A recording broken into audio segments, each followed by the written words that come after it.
মক্কা ও Medina এই দুই নাম উচ্চারণ করলে হৃদয়ে এক ধরনের অদ্ভুত শান্তি নেমে আসে। তোমরা সবাই জানো, পৃথিবীর সমস্ত বাস্তবতা, ক্লান্তি আর দুঃখ এক মুহূর্তের জন্য থেমে যায়। এই দুই শহর শুধু স্থানের নাম নয়, এগুলো লাখো মানুষের স্বপ্নের ঠিকানা। চোখের জলে দোয়া আর আত্মার প্রথম পা রাখলেই যেন অনুভূতি আসে যা শব্দে প্রকাশ করা কঠিন। দূর থেকে যখন কাবা শরীফের প্রথম দেখা দেয়, মনে হয় বুকের ভিতরে জমে থাকা সমস্ত অনুভূতি ফেঁপে ওঠে, চোখ পানি চলে আসে অজান্তেই। কালো মোরা পবিত্র এই ঘর যেন দুনিয়ার সব আলো নিজের দিকে টেনে নিচ্ছে। দিনের আলোয় কিংবা রাতের কাবা শরীফের সৌন্দর্য একই রকম দীপ্তিময়। হাজিরা তাওয়াব করছে, কেউ দোয়ায় ডুবে আছে, কেউ আবার শুধু তাকিয়ে আছে সেই মহান ঘরের দিকে, যেন সেখানে উত্তর লুকিয়ে আছে। তার হৃদয়ের সমস্ত প্রশ্নের আজানের সুর যখন চারিদিকে জুড়ে ভেসে ওঠে, তখন মনে হয় পৃথিবীর সব শব্দ থেমে গেছে, শুধু আল্লাহর ডাকেই বাতাসে ধ্বনি ফুলে উঠতেছে। মদিনা হলো শান্তির শহর।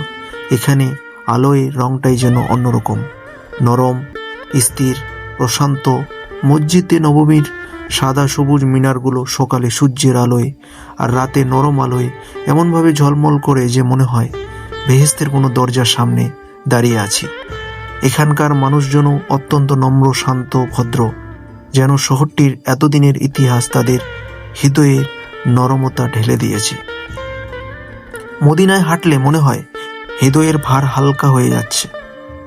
রাউজার সামনে দাঁড়ানো এক অনন্য অনুভূতি, মনে হয় নবীজির প্রতি ভালোবাসার, শ্রদ্ধার সব অনুভূতি একসাথে হৃদয়ে জমেও যাচ্ছে। অনেকেই চুপচাপ দাঁড়িয়ে থাকে, শুধু চোখে পানি।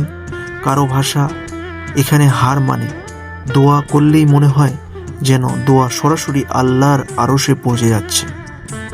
মক্কা ও মদিনার রাতগুলো আরও রহস্যময়। শান্ত বাতাসে দূর থেকে ভেসে আসা আজানের ধ্বনি আর মানুষের পবিত্র দোয়া সব মিলিয়ে এমন এক পরিবেশ তৈরি হয় যা পৃথিবীর অন্য কোথাও পাওয়া যায় না। এই দুই শহর মানুষকে শুধু ইবাদত শেখানো না, শেখায় নম্রতা, ভালোবাসা, কৃতজ্ঞতা এবং এক অলৌকিক জীবনের পথ। মক্কা ও মদিনার স্মৃতি একবার হৃদয়ে ছুঁয়ে গেলে তা কখনো মুছে যায় না।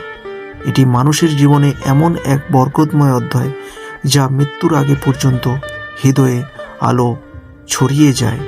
যদি ভালো লেগে থাকে তো অবশ্যই চ্যানেলটাকে সাবস্ক্রাইব, লাইক অবশ্যই করবা, কারণ এটা মানুষকে হেল্প করার চ্যানেল।